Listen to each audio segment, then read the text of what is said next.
Hello, students, and welcome to biology class. The topic we shall be looking at is the cell and its environment.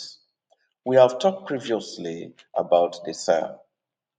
We talked about the definition, where we said the cell is the smallest basic functional and structural unit of life, and it carries out all its life processes, which can be excretion, reproduction, etc. We went further to look at the types of cell, which are the eukaryotic and the prokaryotic cell. We also look at the components of cell. And the components of cell, we looked at the endoplasmic reticulum, the Golgi body, the ribosome, etc. And all these cells have their basic functions. In this topic, we shall be looking at the osmosis and diffusion. We shall be looking at the osmosis and diffusion. Before we delve into the topic, let's look at the learning objectives.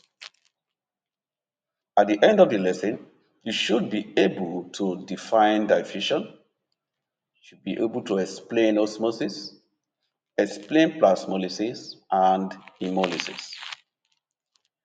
Now, let's look at diffusion. What is diffusion? Diffusion is the movement or flow of solute molecule in an ion or gases from the region of higher crotation to the region of lower crotation until a state of equilibrium is attained. An example of diffusion is the spread of odor of perfume. When we spray a perfume in one corner of the room, it is observed that after some minutes, the scent will be evenly distributed in all the corners of the room, which shows that diffusion has taken place. Which shows that diffusion has taken place. It has an equilibrium has been attained. Another example of diffusion is when an insecticide is applied in an environment and the smell of the odor is perceived during some time. And also when camphor is put in a particular place, it becomes gradually smaller, turning into vapor. Another example is when a dye or copper 2 sulfate is poured into water, the water become colored. All these are examples of how diffusion takes place. Let's look at the factors that can affect the rate of diffusion. The factors that can affect the rate of diffusion include temperature, size of molecules, and concentration gradient. Now let's look at temperature. The higher the temperature, the faster the rate of diffusion. What does that mean? When we spray a scent or perfume in one corner of the room, after a second, you see that the scent will be evenly distributed in all the corners of the room when you switch on the fan. Another is the size of molecule. Diffusion increases with decreasing size of molecule. When the size of a molecule is very little or very minute or small, you will see we all discover that the diffusion will increase when we have decreasing size of molecule. The other is the concentration gradient. The greater the difference in concentration of molecule, the faster the rate of diffusion. Osmosis. Osmosis can be defined as the movement of water molecule from the region of lower graduation to the region of higher graduation through a semi-permeable membrane. It is only in semi-permeable membrane that will allow a dissolved substance to pass through it. Osmosis will only occur when a semi-permeable membrane separates weak and strong solution. In osmosis, there are different kinds of solution depending on their concentration. They are 1. The hypertonic solution, 2. The hypotonic solution, and 3. The isotonic solution. When we talk about the hypertonic solution, it is when the fluid surrounding the cell is more concentrated than the inside of the cell. The surrounding fluid is said to be hypertonic to the content of the cell. A net movement of water molecule out of the cell into the surrounding fluid occur and causes the cell to shrink. This process is known as osmosis. Let's look at this little practical. When we take a beaker of water that contains a salt solution and add and put an earthworm inside the water, you see that the water will shrink the earthworm. That is, the water is concentrated, the surrounding is concentrated, and that makes the earthworm to shrink. That is hypertonic solution. Now, talking about the hypotonic solution, it is when the fluid surrounding the cell is less concentrated than the inside of the cell.